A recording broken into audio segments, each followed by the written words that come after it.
Good morning, good afternoon, Recovery Live. My name is Alicia, and we have a great show for you today with a special guest. But before we get on that, I just want you to know that registration is open for retreats. We have many going on, not right away, though we have one coming up in Nevada City in September. Schooley's Mountain is on the East Coast. I think we're going to have to get that clarified. Malibu is coming up in December.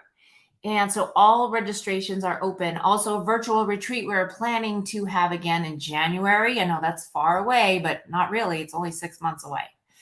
And then the Bronx, of course, is something. It's not an open retreat to the public, but Tom and I and Dale and Dayra will be there in 2 weeks in New York, back at the homeless shelter where it is run by Catholic friars.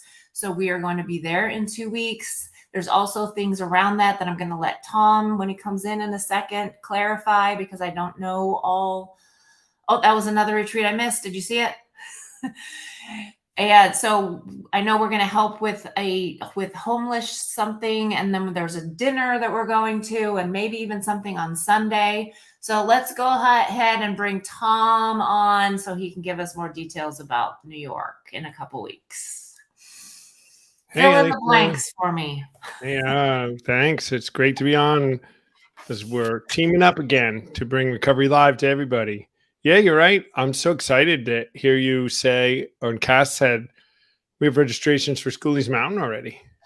Which is October? It's October. Okay. New Jersey. Yeah. Columbus Day weekend. And we have historically not had signups this far ahead. Wow. It's only June. Unless it was me, or Donna or something. Signing up for it, you mean? Yeah. Yeah. Us doing it really quick. So give us a rundown again of what's happening in the Bronx Thursday, Friday, Sunday. Yeah, so guys, some of you that have been following us know that Alicia and I and a team went in to the Bronx last October and ran this retreat that was, wildly successful and was just so well received from all the guys that were there and from the friars and priests there at the shelter that they asked us to come back. So we're coming back in 2 weeks. And the team's a little different, but we're going to rock it again. This year, there's a couple of great events that got tacked on. Alicia loves these fancy dress-up events in New York City. Which I'm not going to get fancy dress up. I said, can I wear a fancy tank top? I said, headband and tank top aren't going to work for this. And stretch pants. Yeah, but that could be dressy. Oh no. She says, can I just wait at the hotel? No. So we're going to have a drop by lunch, which is going to be open. It is going to be open to all business people that we know. We're going to put it out in the Midtown area in Rockefeller Center. It's going to be up on the 19th floor of 1270, which is Radio City Music Hall, actually. Same address above at Patrick Grace's office, and Sean O'Hare and Patrick and Came to Believe is going to host that. So we're going to meet and greet the team with all these people in New York City to let, they've been hearing all about us, Alicia, all these people I'm up and down in the city all the time, and they don't know who we are and haven't really seen us in person. Yeah. And then in the evening, we're going to go to Old St. Patrick's Cathedral down, which is more downtown, and we're going, it's 30-something street. It's in a really great neighborhood, great coffee shop on the corner, Alicia. Cupcakes coffee shop. It's awesome. And we're going to have an invite dinner for some others to help introduce Came to Believe and just to connect with people and see with the team. And it'll be a fundraising event too, as we prepare to go that evening over to the shelter. We're going to actually go to the shelter that night and stay there. So I'm really excited. It's all coming together. 2 weeks. We're going to be there. Yep. Now, the really thing we have to talk about, Alicia, before we bring Daryl on, is the push-up challenge. Is what? The push-up challenge. What? Yeah, 100 push-ups I'm doing 100 squats as well, just because I'm an overachiever every day for the You had to add that for the month of June. And it's only been 6 days. And Tim was already like, what is up with your arms? I guess push-ups. Yeah. I saw something on the internet about 100 push-ups a day for June. And I thought, oh, I know who will do that with me. The challenge. Just all I have to do is say, yeah, you probably can't do it. And that was it. Right. So and we got started. Someone else. Who's the other person? Right. So we have Grant Wheeler from the Phoenix in New York City doing it. I have Barb Kane from up here in Denville, another friend and fitness instructor friend doing it. And then I was sitting in our August retreat's going to be at the 33 Club in Manhattan. And it's part of it's a facility by the Catholic Church, and Monsignor Sicano he's in charge of it. So I was meeting with him last Thursday, and he wanted in. He's, I don't know, 75 years old or something. That's amazing. So he's in. Yep. Right. And he's doing 50 in the morning and 50 at night. I said, it's got to get 100 in a day. So I talked to him this morning. And he was like, I said, I got my 100. And he's like, oh, I left the house without doing my 50. So I said, he goes, I'll just do 100 tonight. I'll do 100. I said, you guys, Sue wants in. No knees, Sue. Don't even try with the knees. No knees. Do knees or the wall if they have to. No. I know. That would be 100 modified push-ups. Oh, Donna's on. Donna would do it. She likes to do things like that. Great. It is at one time, but you don't have to do 100 straight without stopping, if that makes sense. Because I have to stop, and then I do 2, and then I stop, and then I do 5, and I stop. You can do them in a 24-hour period. Just get them in for the day. Yeah. You can do 10 and 10, do them all day long, whatever you want to do. Yeah. Well, they're not push-ups then, Donna. They're modified push-ups. It's a push-up contest. You could do it. Don't even tell me. Okay, let's move on because we could talk about this all day. We have a guest waiting for us. But look at our audience is loving this conversation. Talking about I told Cass we need more about exercise and food and stuff because it's interesting. It's a thing. But for the fun thing, guys, is we love these kind of challenges that we can do now because we're sober and living in the go. And we can get up in the morning and go out and bang out push-ups and all sorts of other things that we're very grateful that we can do, which is our lead-in to our conversation today about being grateful and doing service within our community and the recovery community. Why don't you introduce your neighbor? Yes, Daryl Muzio from Northern California. I'm not sure if he is in Auburn or Paradise right now, but we'll ask him because he kind of goes back and forth in Northern California. Daryl, come on down. Good morning, everyone. Are you in Auburn right now? I'm actually in Paradise right Paradise. now. Yeah. Okay.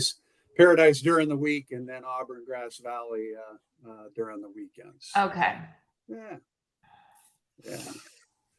Now, in Paradise, I'm sure you guys have heard the national news back in November of 2018. Paradise, of course, was devastated by a huge wildfire. Over 15,000 home sites literally destroyed. So I'm working with the federal government and the state to rebuild house by house by house, rebuilding Paradise, and through a grant program called Recovery California. So it's a pretty tremendous opportunity for people who lost everything, for no fault of their own.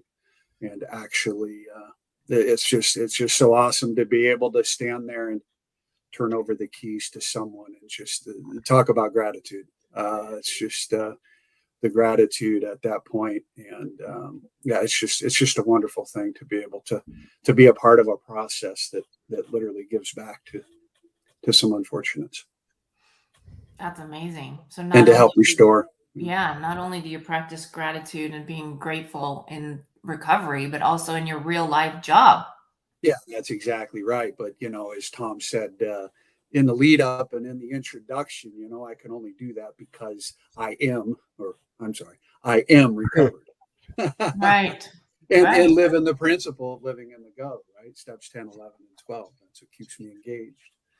12 in particular, service, giving back. And, service is something that can be something as small as, opening the door for newcomers coming in and striking up a conversation and a meeting with a newcomer to, all the way through into volunteering to put on, workshops or volunteering to be involved in a came to believe retreat, taking a step 5 all the way through in the recovery process to literally giving back and being of service in the community. And that's just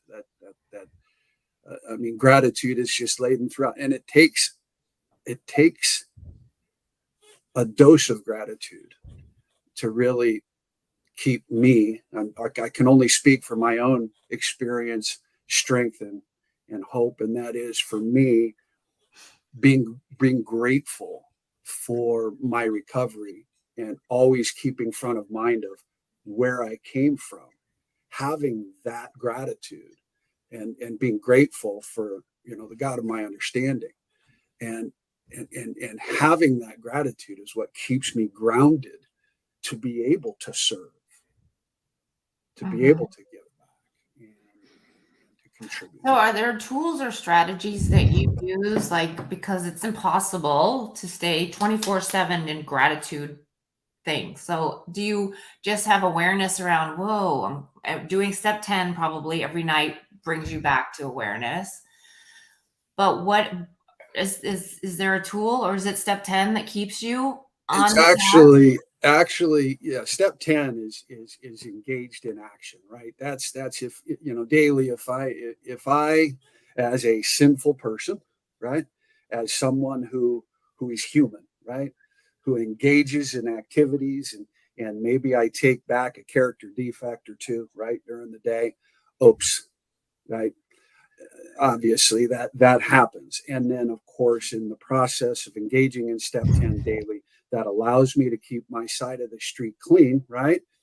And so I don't fester and build resentments, right? So it keeps my street clean. But to answer your question directly, it is step 11. It's that conscious contact with God and through prayer and meditation that daily, that literally keeps my awareness, right? I'll just give you a perfect example. The last week I have engaged in a season through prayer, through meditation, through daily reading of the Bible. That I entered a season that has literally taken my brain and my heart back very specifically to the beginning of my recovery, to when I walked in to the treatment facility at that point of desperation. So it was a real direct connection. More than ever before, that took me back to that miracle of desperation, to that memory of why I'm so grateful. And it's interesting that you invited me to do this, and it was all about gratitude and everything. And it's so funny how God works that way when you consciously contact and you make that step 11 effort. You engage in the action and the process of sitting down in a quiet place and connecting with the power greater than yourself. Things happen, right? It just, God contacts you. God speaks through various means, and it's just, I don't think it's a coincidence that I engaged in that direct memory of where I was. Right? I thought when you did this, you were going to say, and my hair all fell out. That too. Yeah. That too. He was so grateful. He was so grateful that it all fell. That's what I have found lately, and maybe talk about this a minute, because we certainly want to talk about our service within the recovery community, because we're all committed to it. And everyone got committed. I met you, Daryl, when you came to the first retreat of Came to Believe, and you were on. I remember that right after that, you were, this is what can I do? What can I do? And Alicea was a little less once we got her on. I have a cute story, but you finish, and then I'm going to tie that all in a bow. All right, tie in a bow. When we untied her arms, and after she asked 42,000 questions over days, then she committed. But, you know, the gratitude that I have and the service, I think, to people, like just saying hello to somebody or just being friendly and being kind, and how I conduct my life, that doesn't even know I'm in recovery, right? They don't know we're in recovery. How I would not have been that way. I don't think. I'm a pretty outgoing person anyway, but I have not been never as intentional about going about doing this. And there's a new process. I just finished a book. Alicea and I read it, and Robin Sukalis gave it to me to read, which was what Living Fearless, and it talks about formulaic versus regenerative conversation. So when you go in to talk to somebody and you say, "How are you?" They say, "I'm fine." "What's going on?" "Nothing much." Have a good day." "Have a good day." Very back and forth standard response, right? But it's not a real connection. So, but if you ask other questions and you go deeper. So I was in the coffee shop yesterday, and I said, "You can't help but, how are you today?" "I'm good." "What's going on?" "Not too much." But then I went right into, "So are you busy today?" He goes, "Oh, not too bad." And then I asked a question. I said, "How do you like being a coffee maker?" And you saw this guy's eye light up, and it generated a conversation that wouldn't have been there before. So spread and sunshine is what Dale Barker and I call it. And Alicea and all of us when we're out doing our thing. But those kind of things, guys, I wouldn't have been like that. It's growing. It's 10 my 11 too, Daryl. It's praying and meditating and watching for direction and keeping my side of the street clean so I can think.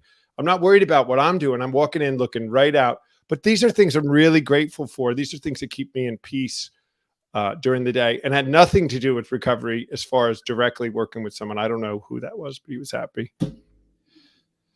Love it. You don't know who it was that what? I mean, he doesn't, I don't know what I said. He doesn't even know I was in recovery. Oh, yeah. Yeah. But the important thing for me is, I mean, all the programs, I mean, the AA Big Book talks about it tremendously, and that is self-centeredness is at the core of our disease. I mean, quote unquote, right?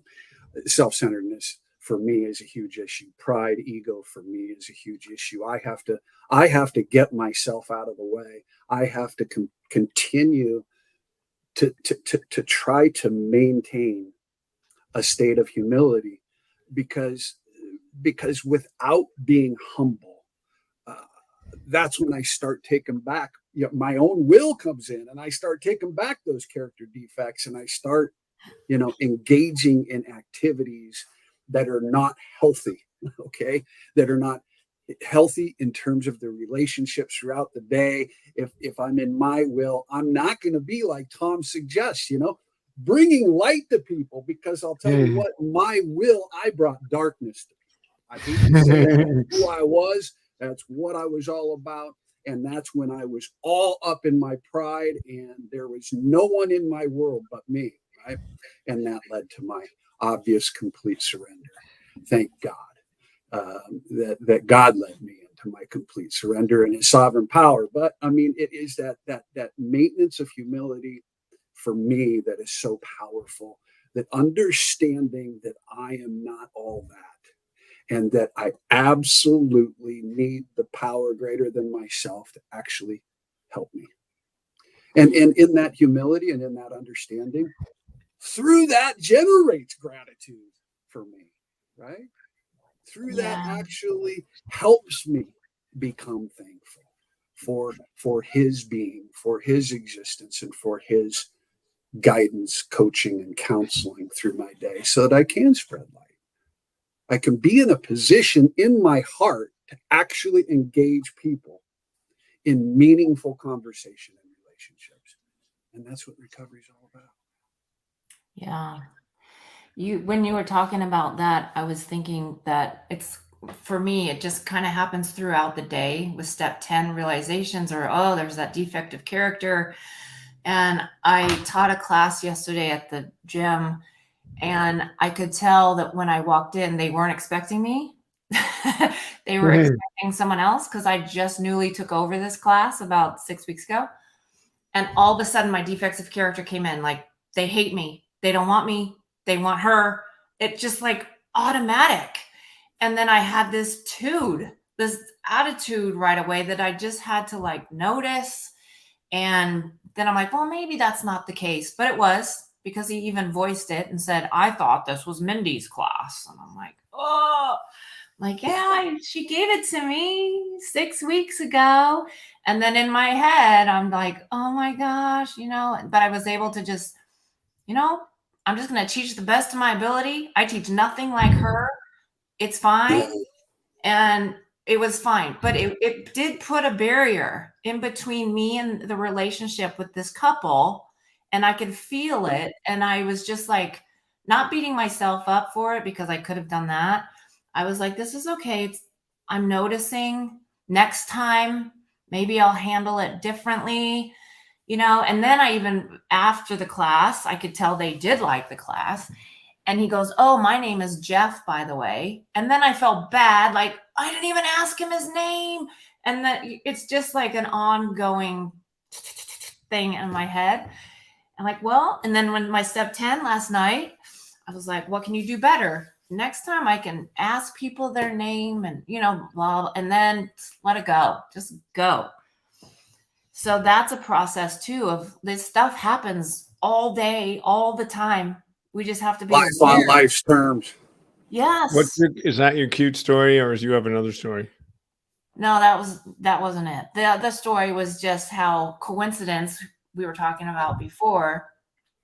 I heard about Came to Believe through my pastor, who Daryl told our pastor we're in Auburn, and we had him. I just moved here in July of 21, and then we had him over, and he was like, this guy Daryl was just so passionate about this program, and I'm like, what? And I didn't know who Daryl was, and then I even forgot that was his name.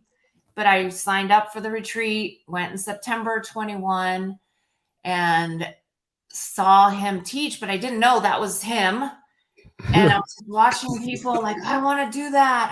And then somehow we got connected, and somehow we knew that we were at the same church. And it was just like, this is crazy. And then we started our Monday night meeting, and it just like, here we are. It's amazing how God works, right? Yes. Many people call that coincidence. Yeah. Right. Let's talk about how we are uniquely qualified for service in this category, you know, of recovery, because we've come through it. We have a story that we can tell. We have a way to connect with an addict that somebody who's not an addict, not that they couldn't connect. We've seen some that can certainly happen, but we certainly have an upper hand on connecting with another addict, because they can never say to us, you don't understand, or you don't get it. We can say, oh yeah, we do. We get it. Right. I don't know if a non-addict can connect. I mean, they can connect, but they can't really relate. Well, relate is different, right? Okay, but I mean, what I'm trying to say is, it doesn't mean that a non-addict couldn't help an addict and to reach it. But we are uniquely. I know it was a big deal for me to go into a room with people that had been through it. We just feel, you know, there's an element at the beginning, I think, and I see it, of shame and guilt and all, because we're kind of told by society, it's your fault and you couldn't, and we've probably screwed everything up. But by the time we walked in the room for the first time, you know, I was I wasn't feeling good. So I was happy to go in this room of other drunks that I thought, well, they won't judge me, because they don't want to be judged either. Right. So for me, it was good. And so then for me to grab a hold of this program, and then we became so versed at this thing that freed us, that we become the tools to go out and free other people. It's really a great honor to be able to do it. Yeah, it's huge. I mean, Tom, Alicea, you know my story, but prior to actually finding Came to Believe at that retreat, right, or just prior to that retreat that you and I connected, of course, I found recovery through Narcotics Anonymous, through Alcoholics Anonymous, and of course, I became bisexual. I mean, I became, I learned both books, pages 1 to 107 in the NA Basic Text, and 1 to 164 in the AA Big Book. I mean, I ate, slept, breathed both books. I call them the prescriptions, but there's nothing better that describes what you were talking about than the NA Big Book. There's a saying, it says, the therapeutic value of one addict helping another is without parallel. It just is, I mean, even, both books, someone, especially the AA Big Book, talks about, Bill Wilson trying to go to every doctor under the sun, licensed, spent, hundreds of thousands of dollars, right, in their medical degrees and everything, and couldn't help. But the therapeutic value of one addict helping another is without parallel. And making that empathetic connection, that heart-to-heart connection, coming to the table, right, with the background, the pain, the suffering that we went through, and then to actually come to a point of surrender and then engage in recovery, and on the other end experience the actual promises. That is without parallel. The only way we can actually articulate that to a still suffering addict or alcoholic is to go through it. And it's that empathetic connection that makes it happen. It's without parallel. Mm-hmm.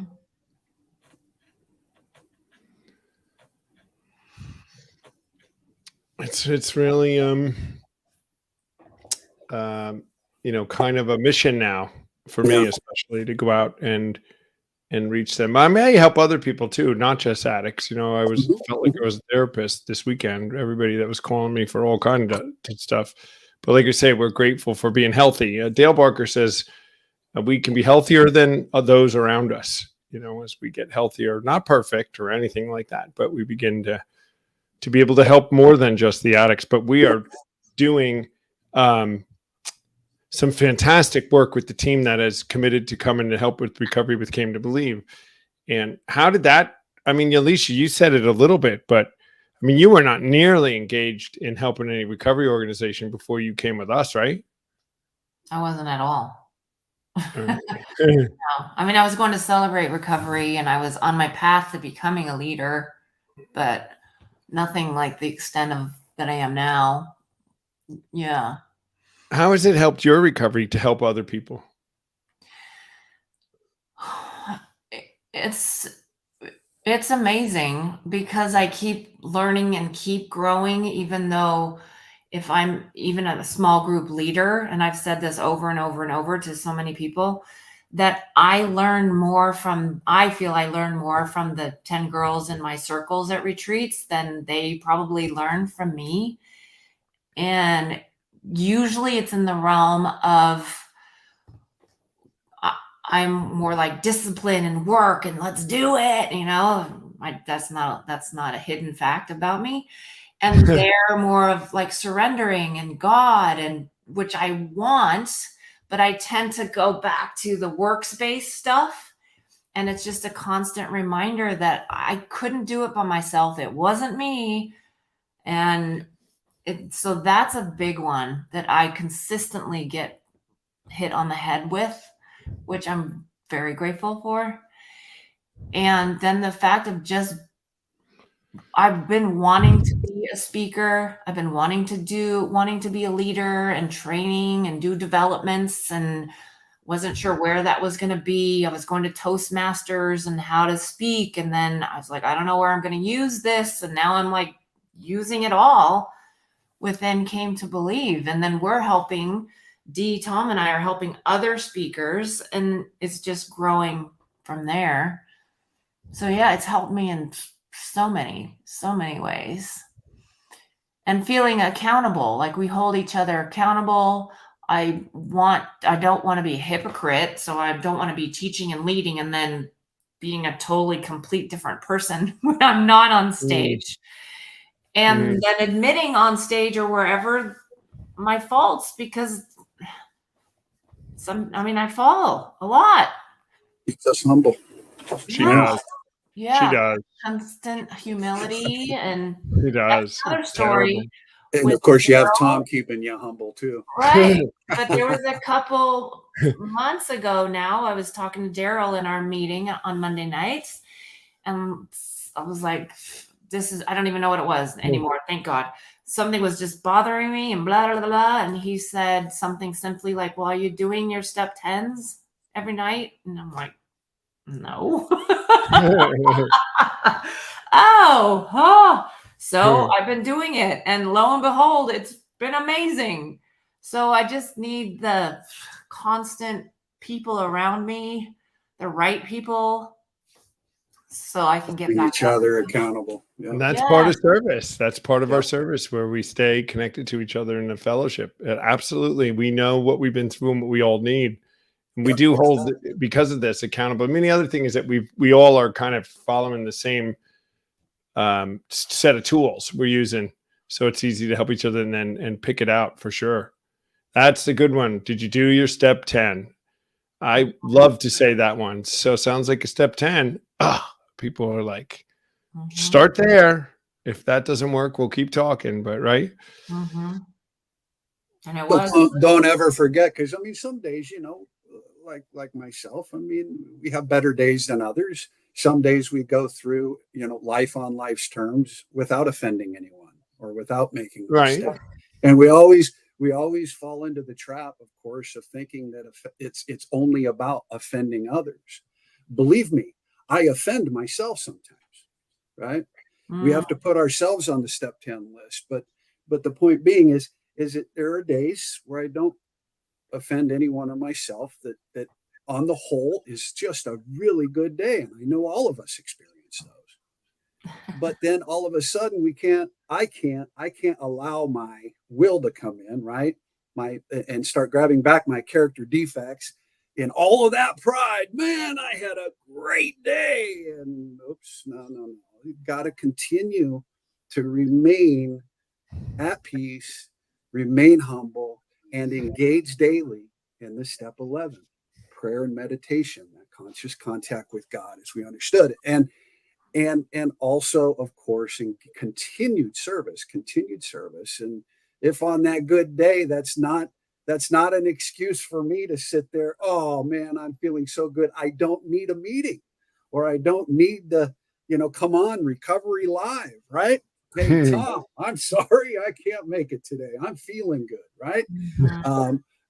It doesn't, I can't give myself that excuse, right? I can't allow that voice taking over, right? Because it's too easy for me to do that. I need to continue to engage through prayer and meditation to continue that conscious contact and keep my spiritual fitness in fit condition, so that I can continue that communication with that power greater than myself. It's so critical. It keeps me humble.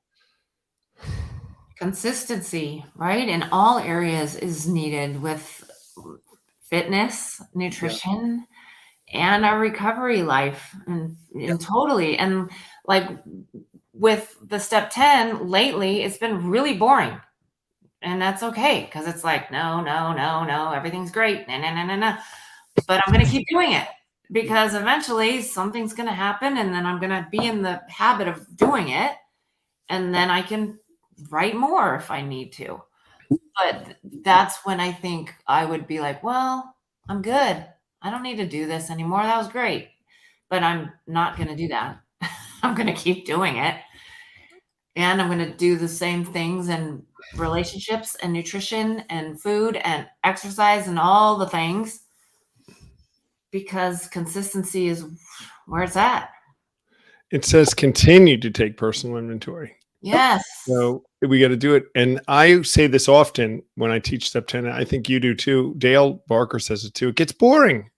Steve Foreman is one to say that. Your step 10s get boring, but it's not a reason not to do it. You just, and it becomes second nature as we do them throughout the day, that a step 10 is a matter of the way we live, not even a function of something you do in a specific time in your day. Is I'll catch myself and then go fix it right away. Today, more than I used to. Spiritual fitness. Yeah, people could say that about fitness and nutrition. Of course, I'm going to be bringing it back to those, because we go to the gym, we feel good, my stomach ache is gone, so I'm going to just stop now. Done. That's not a thing. It's not a thing. You're not done. You got to keep going. You can't just do something and then go back to the way you were. I mean, come on. Because then you'll be the way you were. And people don't think about that before. All the things Dale Barker made bacon and eggs. Did you see that, Alicea? Oh, carnivore. Oh my gosh. Yeah, he's but gratitude and service, guys. I mean, I wouldn't know the concept at any level except for now in recovery. Would I make such a point of it, of being grateful? And I meet people on all day long, and are you grateful? And I've had people look at me, what? Like, not even understand. The concept isn't something that's a conscious part of their life, that they are grateful for something. You know, when they win something or they get something, if something's that they get, they can say, wow, I'm so good for that. But it's like just a, anecdotal phrase to say, I'm grateful for this, but we truly are. When I'm grateful, I mean, it's this deep thing, profound. Like when we say at our retreats, we really do this stuff, guys. We aren't just telling you to do it, right? We do our step 10. I do try to start my day every day with the 4 absolutes. And because I need to continue doing this, I want to walk the talk. It's why we're here doing it for you. And I'm grateful now that I have that new manager that keeps me inspired and keeps me moving forward and allows me to keep going. It's awesome. Dale Barker's number 1. Yeah. I know. I was thinking, what is that? But saying, like you just said, we do this, we do the work, we teach this at retreats and meetings, but that doesn't mean that we're perfect, because I'm not. And I'll make mistakes and fall. Like I just said, I'm like, why am I so miserable? Because I wasn't doing step 10. So we need to stay plugged in with meetings, retreats, people that can like redirect us, and then we can pivot and learn from each other. And like, what are you doing, or what can I do, or even just to voice it out loud to somebody. And when we get humble and humility, and we get that, for a while, for a few years, actually, when I was really started and was going, Dale was a huge accountability person for me. I mean, he was calling me on stuff all the time, and he doesn't do it so much anymore. I think he would admit it. So you grow through it if you're humble enough to say, that is something I needed to be called on, and we grow that way. And that's some humility. So instead of being defensive, it's, wait a minute, let me take a look at that and see. Right. That's key. Yeah. Mm-hmm. But, Alicea, back to something you said earlier, I think, and I wouldn't want to miss this. And so I forget the perfect phrase or how it goes. And maybe you've heard this before, but there's power in once you become a teacher or teach something, then you really become a student, or some, I forget how it goes, but in the course of service, right? I learn more in the course of service than I do being served, if that makes sense. I mean, when I'm there, literally engaging with sponsees or engaging, teaching and giving a class, and the interaction, between, me, the audience, me, the sponsee, and my sponsor. It's just in that engagement. I mean, I learned so much. It's unbelievable. And I think that's an important thing not to lose focus of. And another absolute, reason why, we do need to engage in step 12 or in step 12 and provide that level of service in any capacity. Yeah. I thought you were going to say, and this might be related, that the more we learn, that we see that there's just more. And the more that we don't know, and then we just like learn, and then which is 10, 11, and 12, continue to grow. And then whether you're here on the spectrum, like I say at retreats, or you're here, you're continuing to grow in your spiritual life and church, if you're going to church, and continue forever. Yeah, exactly. I would agree with that. Mm-hmm. Such a great subject. And I get, I'm a little bit, not just, I'm grateful on both ends. Next week I was telling Alicea, or maybe I was telling Dale Barker, but in 2 weeks when you guys come to New York City, we're going to go from hobnobbing in Manhattan in these fancy places to going to live in a shelter in the same day. Yeah. The gratitude and the wisdom and the insight and the awareness of the world is so I'm grateful to be able to have this opportunity to see how the other half, each side of this coin, to never take for granted anything where I am, because, I could end up, who knows where, but also awareness of the spectrum of human, just living here on this earth with other humans. And those fancy people have as many problems many times as the people living in the shelter, and then sometimes more. I was going to go there, but you did it for me. Like, they could be more miserable than the people that we're going to be with at the retreat, because they're trying to keep up with the Joneses, or they're addicted themselves and they're hiding it with their gowns and their whatever. Yeah, people are people, no matter what they have, circumstances, and yeah, that's a whole other. Us addicts and alcoholics in our past, we learned very creative ways to keep that false front, right? Right. Yeah. Very creative ways. We were geniuses in our addictions. No Geniuses. doubt. And it's great when we go and we've had this happen many times. You're out and just interacting with people, and people notice the light in your eye and the skip in your step, I guess, as it were. And they want to know what you're doing.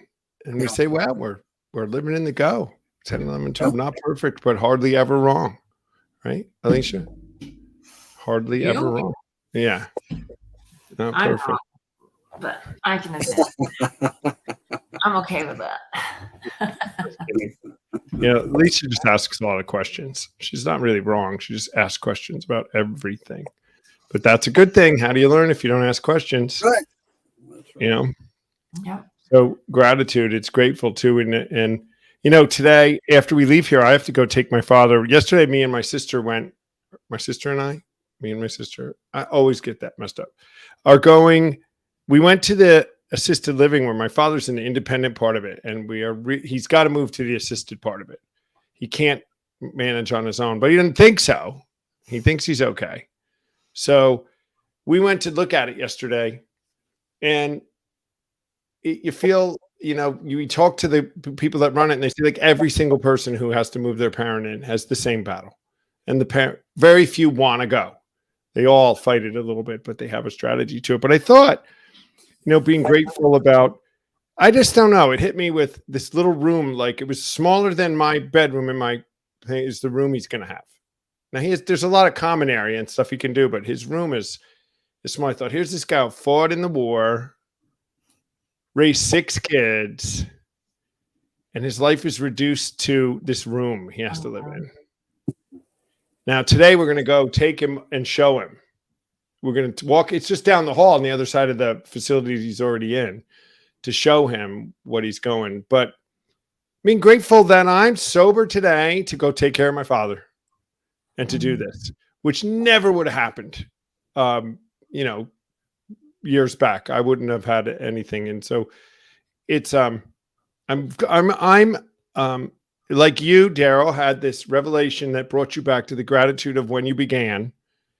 I've been given lately, especially, this gratitude of what I can do now outside of recovery that I would never have been able to do. Just some stuff like that is becoming very focused for me. That, wow, look what I get to do. I never would have done anything like this otherwise. Yeah. And to be in a position to be a leader for others. Really, that's not an example, for others of how to engage life, in a way that builds relationships instead of tears them down.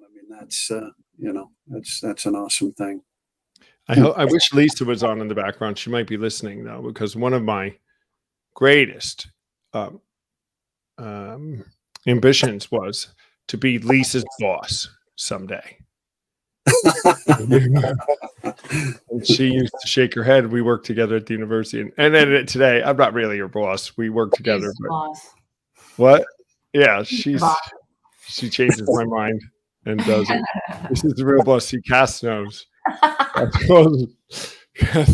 Cass is the boss too. I don't know. These ladies are fabulous. They got free reign. They do their thing, and that's a good thing because they're really buying into it and they've made it their own. And so that's a good thing. But grateful because I'll show it. I'll bug her about it whenever I can. So I like that. She said, but it's a great show, guys. Gratitude and service is something that we have to live by. It's a mission for us, and it's what we keeps us going every day in a large way. Is waking up knowing I love waking up in the morning. The only reason to go to bed at night is to wake up to have coffee in the morning, right? Then what? Get to the gym. Push-ups these days. Yeah, 100 push-ups. It's a little stressful at night. Oh, I got to do it. It's going to feel bad. But we love this stuff. So actually, this is crazy. It's not that hard for us. We have to make July even harder than June. See this, guys? You see where this goes? Uh-oh. 100 a day is good. Something more must be better. Never one is good. 24 is better. I did 100 burpees one month, but I know you won't do that. Dumbest thing ever, right? Burpees are dumb. Don't ever do them, guys. No matter what Alicea says.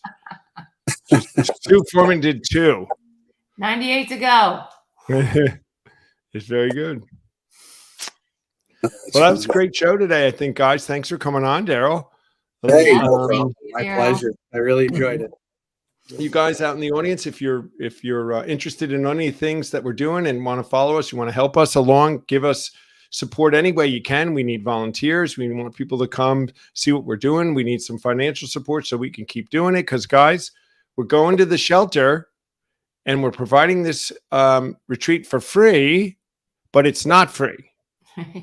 So support to bring the team in. We've had some very generous support, but we'd love to be able to go other places, guys. We'd love to be able to go to other shelters and watch the eyes light up and watch people get an opportunity to experience the freedom we have. If it's their connection with us, they get free. We want to be there for it and offer it us anywhere we can. So we'd love any of your help. We're going to be in the Bronx. Come see us at the Radio City Music Hall if you want to stop in, if you're in New York City, on June 22nd, 11 to 1. And you come and join us every Tuesday at 1 p.m. Eastern, 10 a.m. 10 a.m. Pacific, 6 p.m. UK for Recovery Live. And we will see you then. Have a great week, everybody. Bye. Bye.